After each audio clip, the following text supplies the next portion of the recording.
En este video vamos a resolver el problema 16.17 de la guía número 5 de ejercicios. Y dice así: en un proceso de ensamblado, el paquete A de 20 kilogramos parte desde el reposo y resbala sobre la rampa lisa mostrada.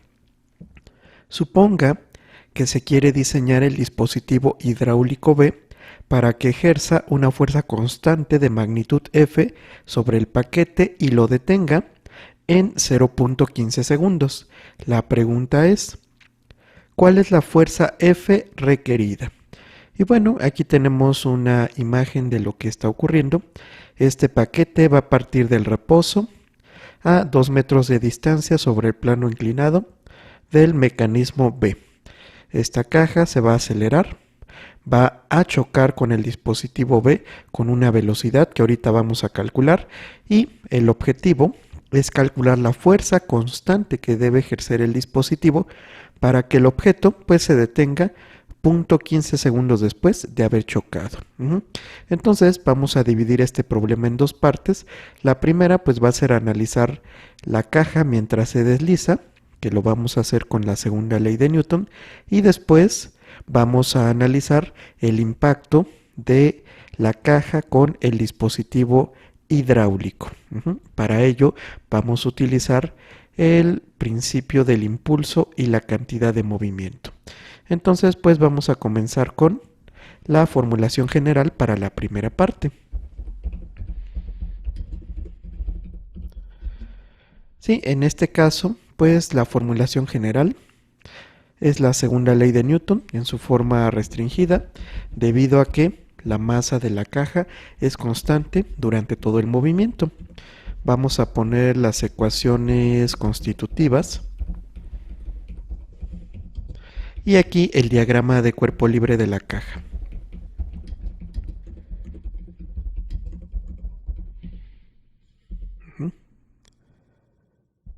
Y pues vamos a dibujar el diagrama de cuerpo libre correspondiente. Para ello, pues dibujamos la caja con su ángulo de inclinación de 30 grados. ¿Sí? Vamos a ponerla, ¿sí?, más o menos al tamaño, ¿sí?, para que corresponda. Y la dibujamos aquí. Bueno, ya dibujamos la caja. Ahora vamos a dibujar las fuerzas externas que actúan sobre ella. La primera pues es su propio peso. ¿Sí? Vamos a poner aquí el peso de la caja.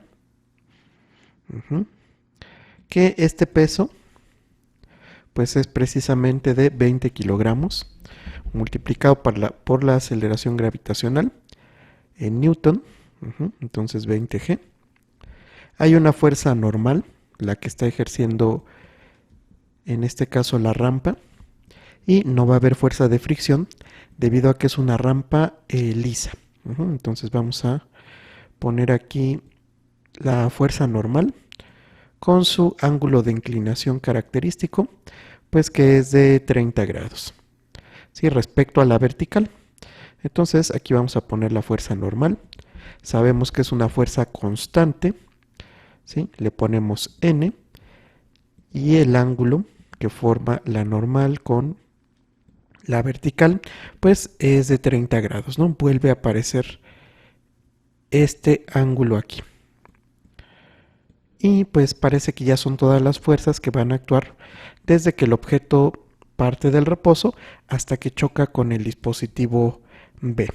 Sistema de referencia, bueno, pues aquí conviene el sistema de referencia inclinado, ¿sí? De tal modo que aquí vamos a tener el eje X apuntando hacia abajo para que sea compatible con el movimiento, y el eje Y pues apuntando hacia arriba. Entonces vamos a ponerle aquí Y. Y ya tenemos las dos ecuaciones constitutivas. Las dos pues son fuerzas constantes. Ahora, ya que tenemos el diagrama de cuerpo libre, pues vamos a plantear las ecuaciones diferenciales. Sí, que bueno, en este caso en realidad nada más va a ser una ecuación. Entonces vamos a ponerlo en singular. Y vamos a partir de esta suma a lo largo del eje Y. Vamos a sumar todas las componentes. Este es igual a 0. Y realmente, pues vamos a tener la normal menos 20g por el coseno de 30 grados. ¿No? Esto es igual a 0. Y de aquí, pues podemos obtener el valor de la normal, que es simplemente 20 g, que de hecho esta g está faltando aquí,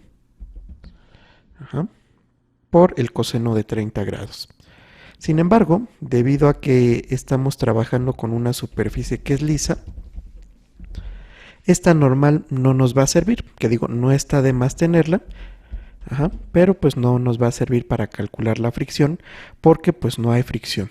Equivalentemente, el coeficiente de fricción estático es igual a 0 y el coeficiente de fricción cinético también es igual a 0.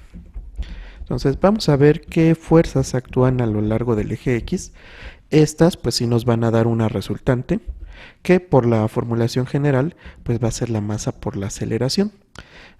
Vean que nada más hay una componente que es positiva. Vamos a proyectar el peso sobre el eje X. Utilizamos la función seno. Entonces vamos a tener 20g por el seno de 30 grados. Y esto va a ser igual a la masa por la aceleración del sistema. Sin embargo, el seno de 30 grados es un medio. Vamos a sustituirlo de una vez. Aquí voy a tener un medio por 20, pues es 10 por g, y esto es igual a 20 veces la aceleración, y de aquí pues ya sale la ecuación diferencial.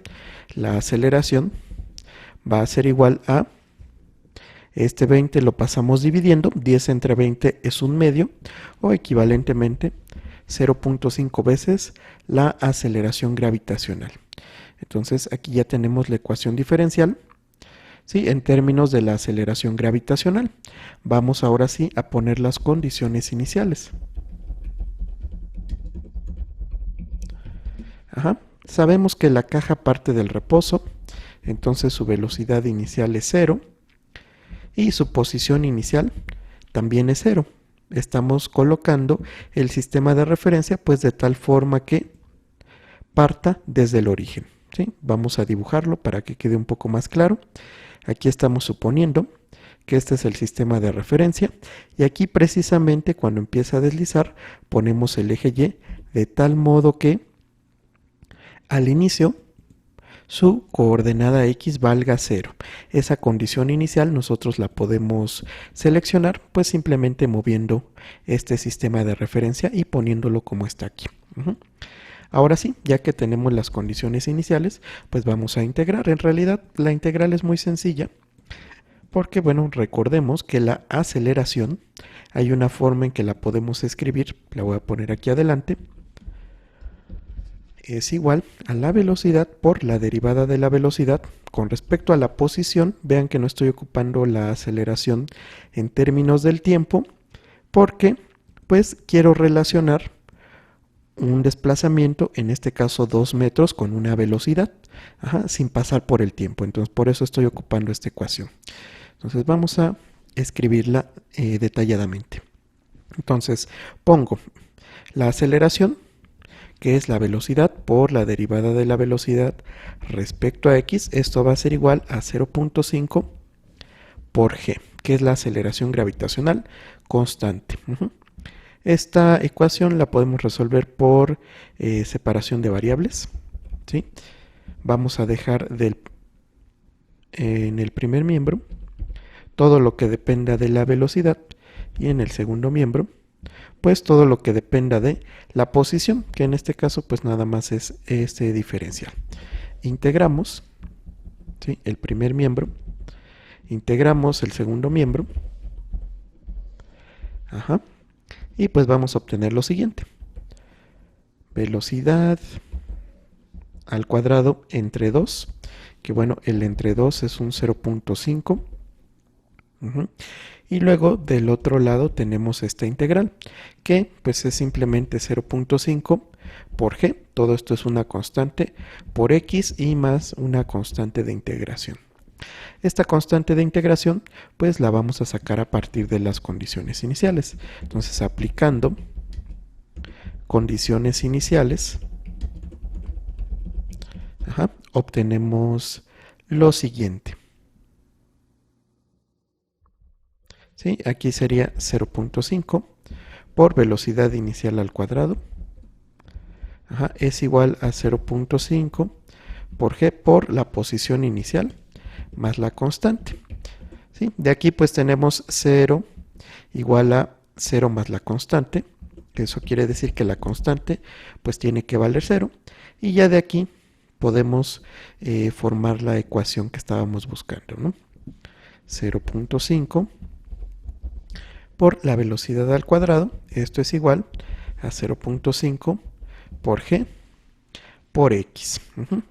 Y si se dan cuenta, ahí hay una simplificación que podemos hacer, que es precisamente pues quitar el 0.5. Todo lo dividimos entre 0.5 y llegamos a esta expresión que tenemos de este lado.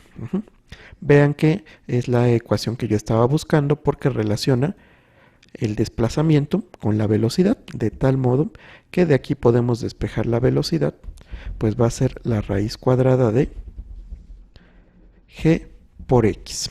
Y esta es la ecuación del movimiento que estábamos buscando. Ahora la pregunta sería, ¿qué velocidad tiene este objeto al desplazarse 2 metros por esta rampa? Pues simplemente hay que sustituir aquí. Entonces, al sustituir, la velocidad final que va a tener en esta primera parte del movimiento, pues va a ser la raíz cuadrada de 2 por x. No, perdón, 2 por g. ¿Sí? La variable que estoy sustituyendo es precisamente la x. Y esa es la velocidad pues con la que va a chocar aquí con el dispositivo hidráulico B. Ahora, la segunda parte también la podemos resolver por lo que viene siendo la segunda ley de Newton. Sin embargo, vamos a ocupar ahorita el impulso y la cantidad de movimiento para resolverlo de una forma pues mucho más sencilla. Hay que recordar que cuando choca, pues todavía sigue actuando esta componente del peso, por lo tanto, pues vamos a tener la fuerza F, que va a ir en sentido contrario. De hecho, la voy a poner nuevamente aquí, pero de otro color. Porque esta fuerza solo va a actuar en la segunda parte del movimiento, es decir, cuando ya está chocando con el dispositivo hidráulico. La voy a poner aquí en gris. No actúa de este punto a este punto, pero sí ya después de que choca.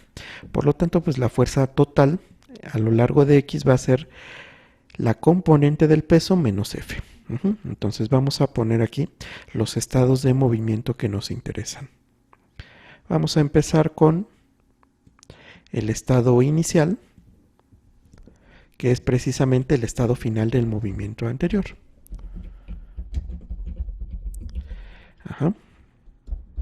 Y este pues vamos a caracterizarlo con una cantidad de movimiento inicial, que es simplemente la masa, que es de 20 kilogramos, por la velocidad en este estado, que de la parte anterior pues sabemos que es la raíz cuadrada de 2 por g. Entonces, esta es la cantidad de movimiento que tiene el objeto al chocar con B. ¿Qué más conocemos? Bueno, conocemos el estado final. En el estado final, la cantidad de movimiento es igual a 0. ¿Por qué? Pues porque el objeto es precisamente cuando se detiene, ¿no? Entonces su cantidad de movimiento final vale 0. Y ahora pues nada más hay que calcular la conexión entre el estado inicial y el estado final. Para ello, pues recurrimos al impulso. El impulso, desde el estado inicial hasta el estado final, viene dado por una integral. La integral de ¿qué? Pues de las fuerzas a lo largo del eje X que están actuando, porque las fuerzas a lo largo del eje Y se cancelan.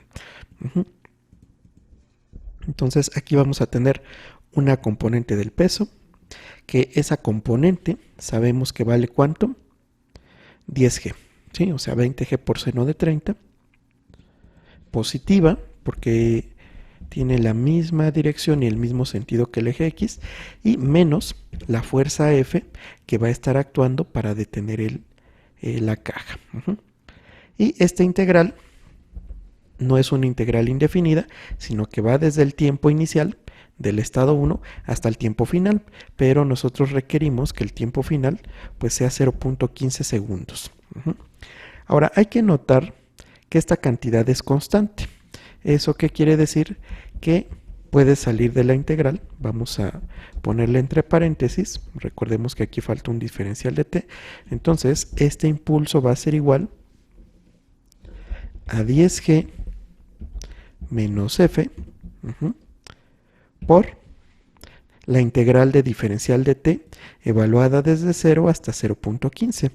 Esto quiere decir que esto va a ser por t, y esto todavía hay que evaluarlo desde 0 hasta 0.15. Y aquí hay una conclusión interesante.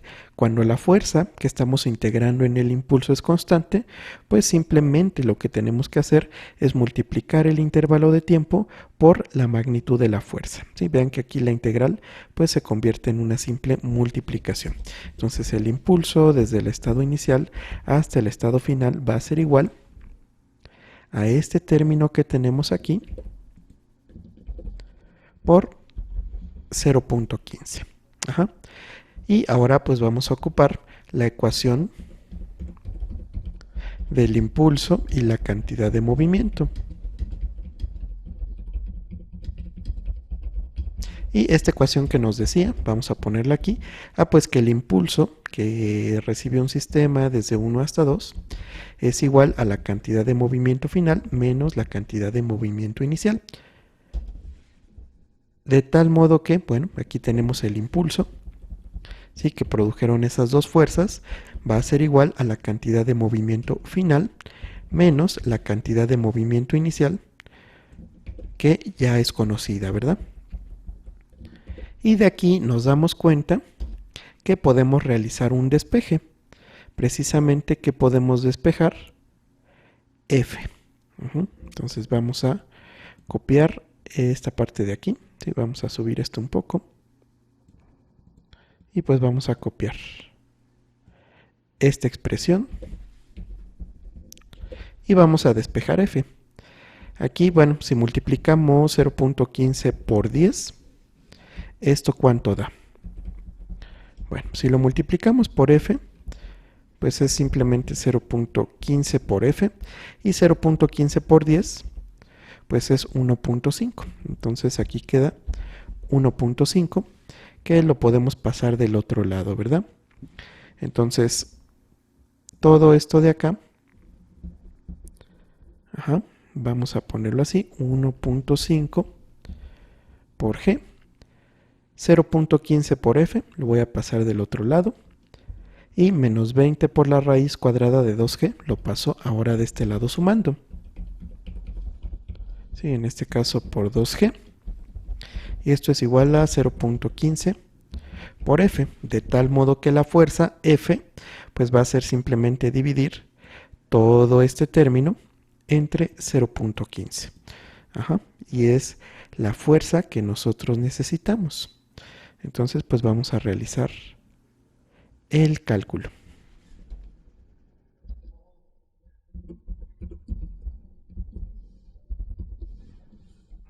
Entonces vamos a copiar este término que ya teníamos aquí. Lo ponemos entre paréntesis y esto lo dividimos entre 0.15. Copiamos esta expresión, la pegamos en la calculadora, y ya de ahí vamos a obtener la magnitud necesaria para poder detener el bloque en 0.15 segundos, que bueno, aquí todavía falta meter este dato, y ya está. Entonces, la fuerza necesaria para que este objeto se detenga es de 688.69. Vamos a redondear a 3 cifras significativas. Esto sube a 9. ¿Y en qué unidades está? Sistema internacional, Newton. De tal modo que pues con esto terminamos este problema. Nos vemos hasta el próximo, donde seguimos trabajando con impulso y cantidad de movimiento.